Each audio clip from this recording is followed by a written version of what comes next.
भाई साहब जुड़वा है, हम शक्ल हैं जी। ये मेरा कार्ड भाई साहब के पास, मैं जरूरी काम था, भाई गया भाई साहब मेरा कार्ड कितने जे ओ भाई मैं तेन कार्ड दे के गया हूं यार।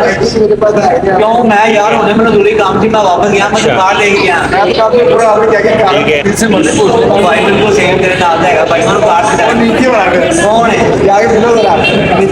पक्की गल है जी। भाई साहब ने कहा कि जी आपका कार्ड नीचे है, तो हम देखते हैं हमारा कार्ड नीचे कहाँ है। मैं तो कार्ड दे के गया था, अभी चले मैं ऑनलाइन ट्रेन के नीचे हूँ, मैं देखता हूँ मेरा कार्ड किधर है। मैंने कार्ड दिया था भाई को, ट्रेन आ गई है जी। वो भाई साहब को मैं कार्ड दे के गया था, मैं देखता हूँ वो कार्ड उसके पास है, तो क्या माजरा है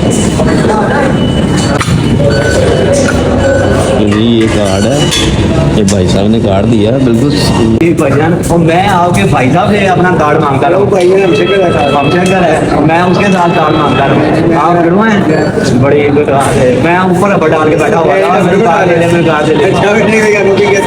हमने क्या नीचे जाओ मेरा भरा आएगा। मैं क्या यार उन्होंने कार्ड दे के लेकिन नहीं हो गले जी। ये मेरा कार्ड भाई साहब के पास, मैं जरूरी काम था, भाई गया।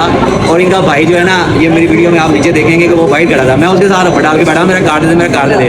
तो ये भाई साहब जुड़वा है, हम शक्ल हैं, कार्ड मिल गया। बहुत शुक्रिया।